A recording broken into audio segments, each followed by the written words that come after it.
This week in The Young and the Restless, the air in Genoa City is thick with tension, passion, and unresolved emotions, as the unexpected chemistry between Phyllis Summers and Kane Ashby finally begins to ignite. What starts as a collision of two broken souls, each reeling from personal loss and betrayal, slowly evolves into a connection that neither of them can deny. The sparks that have long been simmering between them finally begin to catch fire, and this time, it's not just physical attraction. It's two people finding understanding in the middle of chaos. The story begins with Kane still trying to recover from the fallout of the Newman Media expose, a scandal that not only cost him his reputation but also left his life in shambles.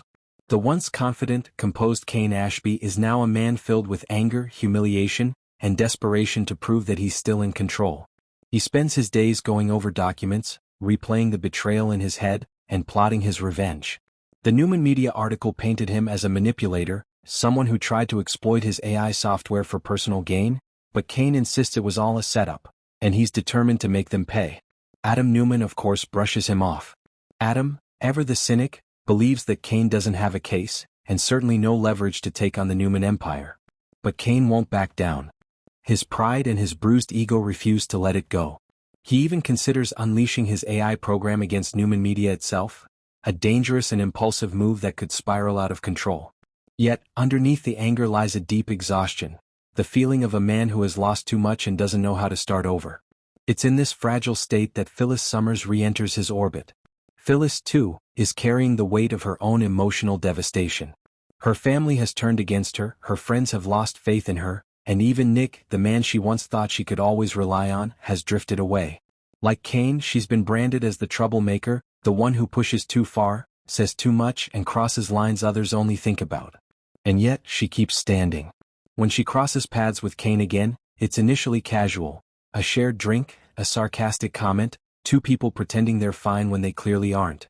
But as the night deepens, their conversation takes an unexpected turn. Kane, frustrated and angry about Newman Media, starts venting about the hypocrisy of the people around him, about how they judge him for trying to survive, while they commit worse sins in the dark. Phyllis listens, really listens, because she understands every word. She knows what it's like to be the town's scapegoat, to fight for redemption that no one believes you deserve. For the first time in a long while, Kane feels seen. Phyllis doesn't judge him or try to talk him out of revenge. Instead, she quietly admits that she's thought about doing the same, getting even, not just moving on. That shared sense of understanding begins to draw them closer. What starts as empathy turns into connection, and what starts as connection turns into heat. The tension between them is undeniable.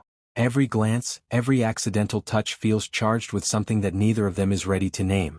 Still, both try to resist it, aware that crossing that line could complicate everything. But the more they talk, the more they realize how eerily similar their lives have been. Both Phyllis and Kane grew up in the shadows of corrupt fathers. Both fought to escape their families' reputations, and both ended up repeating patterns they swore they'd break. Both tried to build perfect relationships, Kane with Lily, Phyllis with Nick, only to have them crumble, leaving them questioning their worth.